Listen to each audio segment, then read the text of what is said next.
سب تمہارا کرم ہے آقا کی بات اب تک بنی ہوئی ہے۔ اعوذ باللہ من الشیطان الرجیم، بسم اللہ الرحمن الرحیم۔ السلام علیکم ورحمۃ اللہ وبرکاتہ۔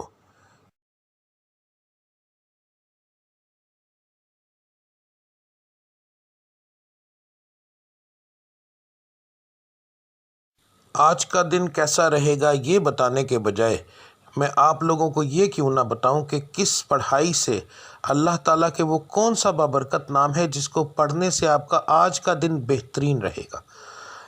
بات کو غور سے سن لیجئے، سمجھ لیجئے۔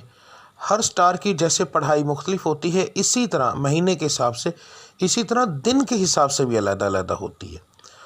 تو میں آپ کو جس طریقے سے بتا رہا ہوں اس کا مقصد یہ ہے کہ آپ جو آپ کے آج کے سٹار کی پڑھائی ہے وہ کریں گے تو اس کا نتیجہ آپ کو فوری طور پر ملے گا۔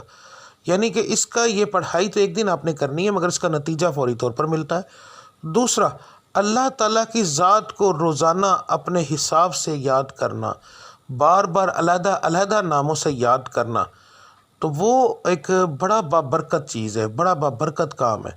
تو اللہ کی ذات ان ناموں کے حساب سے آپ کو بہت زیادہ آپ پر کرم کرتی ہے۔ تو ہر سٹار کے مطابق آپ کی پڑھائی کیا ہے وہ آپ کو آگے جا کے ویڈیو میں پتہ چل جائے گا۔ پڑھنے کا طریقہ بتانے لگا ہوں۔ اس کے اندر دو طرح کی پڑھائی ہے۔ ایک پڑھائی آپ نے فجر کی نماز کے بعد کرنی ہے۔ اگر ایک مثال ہے، میں نے یہ بتایا ہے کہ یا اللہ آپ نے پڑھنا ہے تو صرف میں نے اتنا لکھا ہے یا اللہ، اس کے آگے تعداد نہیں لکھی، کیونکہ یہ دونوں پڑھائیاں لا تعداد ہوں گی۔ ان کو پڑھنے کے لیے ایک تو آپ کو یاد رکھیے کہ باوضو ہونے کی ضرورت نہیں، اللہ کو کسی بھی حالت میں آپ یاد کر سکتے ہیں۔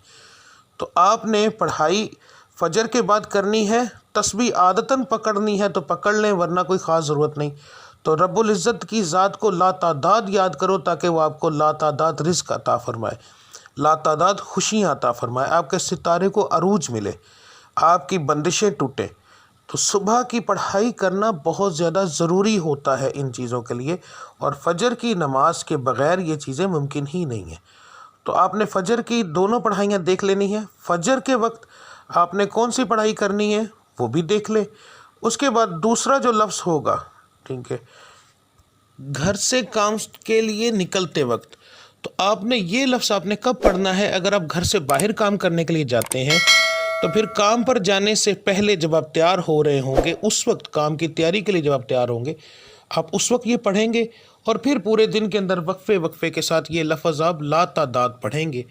تو انشاءاللہ تعالی آپ کو اس سے فائدہ ہوگا۔ اس کا بہترین حل ہے اسکرین شاٹ لے لیا کریں روزانہ ویڈیو کا، تو وہ آپ لا تعداد پڑھیں گے، وضو بغیر وضو، بس جگہ کا دھیان رکھنا ہے کہ صاف اور پاک ہو، ٹھیک ہے۔ تو اس کے بعد جو لوگ گھر کے اندر بیٹھ کر کام کرتے ہیں ان کے لیے کوئی پابندی نہیں ہے، وہ اس وقت سے ہی پڑھنا شروع کر دیں گے نماز سے فارغ ہونے کے بعد، چاہے وہ رات کو کام کرتے ہیں جیسے آن لائن کا کام کرنے والے، کوئی ایسا کام کرتے ہیں جو گھر کے اندر فیکٹری ہے کوئی ایسا، تو انہوں نے گھر سے باہر نہیں جانا، تو اس لیے وہ لوگ جو ہیں وہ پڑھائی شروع کریں گے فجر کے بعد، دعا کرنے کے بعد جب اٹھ جائیں گے تو اس کے بعد وہ چلتے پھرتے یہ پڑھتے رہیں گے۔ دن کے اندر 1 بار پڑھیں، 10 بار پڑھیں، 20 بار پڑھیں، جتنا پڑھیں گے۔ لا تعداد کا مقصد یہ ہوتا ہے کہ جتنا پڑھتے جائیں گے اتنا اللہ کی ذات کرم کرتی جائے گی، ٹھیک ہے۔ تو اب آپ کی پڑھائی آپ دیکھ لیں۔ ملتے ہیں اگلی ویڈیو میں، تب تک کے لیے مجھے اجازت دیجیے۔ اللہ آپ سب کا حامی و ناصر۔ السلام علیکم ورحمۃ اللہ وبرکاتہ۔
سب تمہارا